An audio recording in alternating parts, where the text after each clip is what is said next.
பேசுங்களா? பேசுவாங்களா?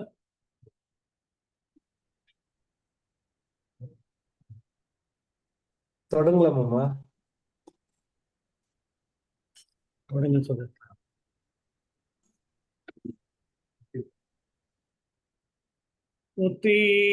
பூர்ணம்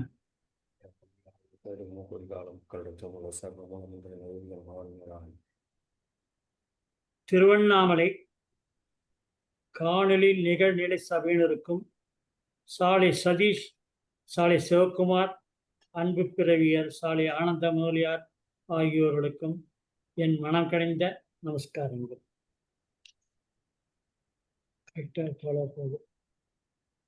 தேக நம் போலுள்ள எம் குருநாதருக்கு நாமம் ஏதும் செப்புதற்கொப்பனையுள்ளதோ ஏகன் முதல் யாரையும் இறஞ்சி நோமி இவர் தொழில் வியந்துரை செயல்பலில் காணோம்.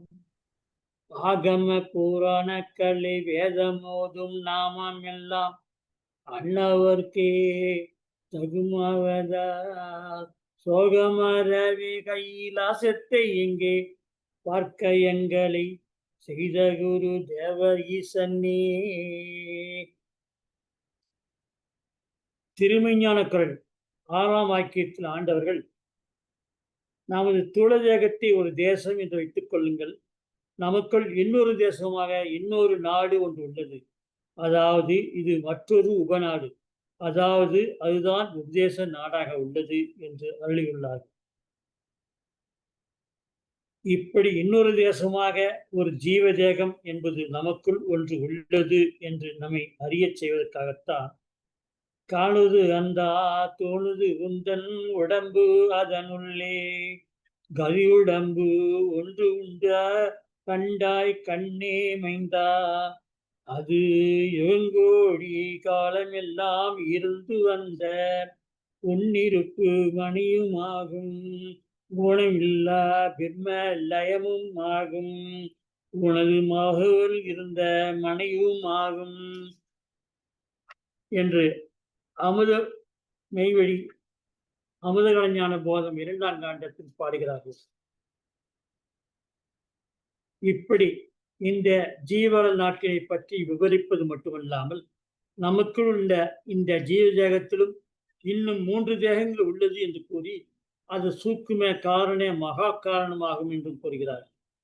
முதலில் சூக்கும தேகத்தை பற்றி அமுத கலைஞான போதம் 2ஆம் காண்டம் பக்கம் 6ஆம் பாடல் 13 சுத்த உடம்பாகும் அது உன் சூக்குமமாகும் சொந்த உந்தன் மனையாகும் மனைவியாகும் 10 வயதான கண்ணி சபையும் ஆகும் வாச உடல் பிறந்து வள தலமும் ஆகும் முத்தரெல்லாம் அமுதரொன்றும் கொங்கையாகும் மோட்ச சாம்ராஜ்யம் என்ற நாடும் ஆகும் வித்த உடல் நடுவாகும் கோடா கோடி பெருங்கவளை தணிக்கு முந்தன் இல்லம் மாமே என்று பாடுகிறார்கள். திருமந்திரத்தில் அண்டவெளி எவ்வாறு பெண்டத்தில் விரைவியுள்ளது என்றும் அருள் வடிவான சிவஸ்வரூபத்தோடு சூக்கும சரீரம் எவ்வாறு அடங்கியுள்ளது என்றும் பிண்டத்தின் ஒளிவினுள்ளே ஒளிரூபமான காரண சரீரம் எவ்வாறு ஒடுங்கியுள்ளது என்றும் எவர் தெரிந்தவரோ அவரே செம்மை மிகு சித்தராவார் என்கிறார். எண்ணிலே இருந்த ஒன்றை யானறிந்து கொண்ட பின் எண்ணிலே இருந்த ஒன்றை யாவர் காண வல்லவரோ என்று பாடுகிறார். இந்த அண்டத்தை படைத்த பிரம்மஸ்வரூபத்தை யாரும் கண்டிலர் என்கிறார் மாணிக்க வாசகர். இவற்றை பற்றியெல்லாம் தெய்வ வேதம் மட்டுமல்லாது தெய்வ மான்மியமும் பட்ட பகல் போல் விளங்குமாறு எடுத்து கூறி வருகிறது. அமுத கலைஞான போதம் 2ஆம் காண்டம் பக்கம் 6 பாடலில் இல்லறத்தை கேட்டு எழில் மகனே கேளாய் இந்த வெளி இல்லமதில் இருந்து கொண்டு எல்லை திசை அற்றது ஓர் நிலமும் உன்னூல் இருக்குதுபார் நீ அரண் செய் வீடாம் ஜீவன் நல்லவர்களுக்கு உபதேச தலமதாகும். நமோவென்ற மோன சபா நிலையதாகும். சொல்லாத பொய்யுடம்பினுள்ளே தோன்றி துவங்கமுறு சுத்த உலகதனை கேளாய் என்று பாடுகிறார். அடுத்து மேலும் மெய்வழி வேதத்தில் தெய்வம் அவர்கள் நமது ஆத்மா ஜீவதேகத்தில் உள்ள தன்மையை பற்றி தங்கள் வாக்கியத்தில் எடுத்து கூறி வருவது என்ன என்றால், இது தூள தேகம், இதற்குள்ளே பிரகாச சூக்கும தேகம் விளங்குகின்றது. அதன் மேல் சைவநாயக சைவ மேனியாகிய நிராளம்ப லகித மெல்லிய மினுகிய பரிசுத்த எழிலியல் காரண தேகம் எழுந்திருக்கிறது. இந்த எல்லையில் எமனுக்கு அதிகாரம் இல்லை என்று எடுத்துக் கூறுகிறார்கள். மேலும் ஓய்விலா பொனலூரிய பொருட்றை தடாகமான ஆத்ம மர்ம ஜலக்கடலில் நம் ஜீவன் பிரகாச அக்னி ரூபமாக உள்ளது என்றும் தெய்வம் தெரிவிக்கின்றார்கள். மேலும் ஒரு பாடலில் நல்ல தண்ணீர் கடல் தீர்ப்பார் கடல் அதுவும் இங்கே, நஞ்சு இருந்த அதெங்கே உண்டு பிழைத்ததலம் எங்கே என்று மீன்நிலைய போதத்தில் பாடுகிறார்கள். ஜீவதேக ஓய்விலா பணலூரிய பணுத்துறையில்தான் யமபட என்பது நஞ்சு கலந்து ஒரு ஜலமாக அந்த அற்புத திருப்பார் கடல் புணர்ச்சியில் ஜலத்தோடு ஜலமாக கலந்து உள்ளது என்றும், அந்த ஜல நீரை தெய்வம் தரும் ஞானபோதம் தரும் வாக்கியமே அதை சுண்டச் செய்து அந்த யமபடரை மிகுத்து அதனை அழிக்கும் என்று ஒரு வாக்கியத்தில் அறிகிறார்கள். தவம் என்பது தெய்வம் மீது நாம் கொள்ளும் அபரிதமான பக்தி. அதன் விளைவால்தான் கட்டாயம் கொள்ளுதற்கு நன்கிருந்த இடத்தை காட்டி அதை முறித்து உண்ண அசநிலை போட்டி என்று அமுதபோகத்தில் பாடி தெய்வம் தவ அருளால் அந்த நஞ்சிருக்கும் எல்லைக்கு நம் மனம் செல்லவிடாமல் தெய்வங்கள் பூட்டிவிடுவார்களா.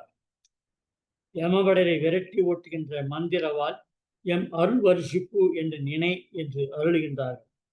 ஒத்திருவாசையில் சத்துரு ஒன்றுண்டு ஒதுக்குவதெவர்கானும், ஒதுக்குவது ஆசா நல்லது தன்னால் ஒருபோதும் முடியா என்று பிள்ளைத்தமிழ் தெய்வம் பாடுகிறார்.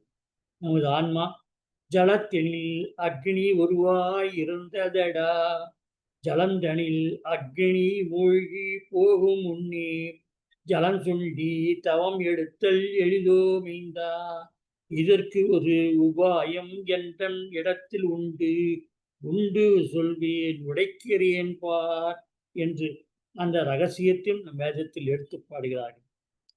யமபடரான நஞ்சும் தூய ஆன்மாவும் ஜீவதேக ஜலப்பிரவாகத்தில் ஜீவாயுடன் கலந்து உள்ளது. அதை விலக்கி இருந்துதான் நமது ஆன்மா அந்த ஜனத்தில் ஜீவ அக்னி ரூபமாக இருந்து தன்னையும் காத்து நம் தூளவுடலையும் காத்து வருகிறது. அமதபோதத்தில் சதுஷ்கோணமாய் விளங்கும் முத்துழுக்கரசை, சதுஷ்கோணமாய் விளங்கும் முத்துழுக்கரசை ஜலத்தில் அக்னி உருவை சச்சிதானந்தத்தை அமுதநிலை கல்புக்கண் என்று அருவரியின் நடுமே என்று பாடுகிறார்கள். முத்துழுக்கு அதிபதியாகிய பரபிரமே ஜலத்தில் அக்னி உருவமாய் நம் ஆன்மாவாக உள்ளது என்று எடுத்து வைக்கின்றார்கள். 9094 வாக்கியத்தில் ஆண்டவர்கள் நம் ஜீவன் நுண்ணித்திலும் நுண்ணிதானது, அதன் உசும்புதலாலேயே இந்த ஜகாந்தியந்தமும் அசைகின்றது. இது ஆத்ம மர்ம ஜலக்கடலில் மேல் இருந்து கொண்டு அது சர்வசக்தியோடு இருப்பதாக பஞ்சபோதமும் அதனிலிருந்து கடன் பெற்றே தேகமாகிய இந்த கூட்டை கட்டியது என்று அறிகிறார்கள். திருமஞான குரலில் 57ஆம் வாக்கியத்தில் நினைவினால் உன் குருபரன் இது நீ கொள்ளும் அன்புதான் உன்னை சிவமாக்கும் என்று அருள்கிறார்கள். திருமஞான குரல் 74ஆம் வாக்கியத்தில் ஆண்டவர்கள் தன் நினைவை வைத்து நடத்தக்கூடிய ஒரு அபார அறிவை இறைவன் உனக்கு தந்துள்ளார். அது ஒரு உருவாக அபார அக்னிமயமாய் உள்ளல் உள்ளது என்று சொல்கிறார்கள். தெய்வ ஞானம் முக்கிய பிரம்ம செய்தி நமக்கு சொல்ல வருவது என்ன என்றால், பிரம்மவதியின் பரிபூரணம் குறிக்கும் செயலானது நமது தூளதேக கடத்துக்குள்ளே உள்ள நினைவு என்பதை அடிப்படையாக கொண்டதே என்று நாம் அறிகிறோம். அந்த சூக்குமை அறிவினை கொண்டுதான் ஏறுகின்ற கவன ரச கொள்கை தாங்கி எழுப்பிறங்கும் சூக்குமத்தில் வாசி ஏறி பேசரும் காரண தேகம் எடுத்து இயகின்ற போது அதான் மகா பரிசுத்த எல்லையை அடைய முடியும் என்று வான்மதி குரல் 126ஆம் வாக்கியத்தில் ஆண்டவர்கள் அள்ளியுள்ளார்.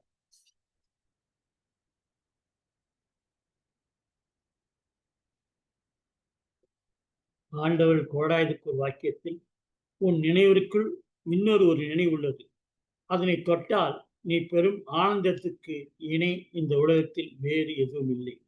அப்போது வருவதுதான் புத்திரனை அச்சுறுத்தும் பெருநோக்கலை என்ற வாசி நிலை என்று அருளினார். அணுவுக்கு அணுவாய் அண்ட பிரம்மாண்டமாய் நினைவுட்பதியும் நாதமின் உடலை வினை நிகரில்லா பெருவான் கடையை எனை உணர் என்று எனை அறிவித்தார் என்று வேதத்தில் தெய்வம் பாடுகிறார்கள். இந்த நினைவு என்பது சூக்குமதேக வல்லபம் ஒன்றின் அம்சமாகத்தான் நம்மள் உள்ளது என்று தெய்வம் தெரிவிக்கின்றார்கள். சூக்கும தேகத்தில் இருந்து நினைவினை தனித்து பிரித்து எடுத்து ஞான வாழ்க்கைக்கு உகந்ததாக தெய்வம் நம்மை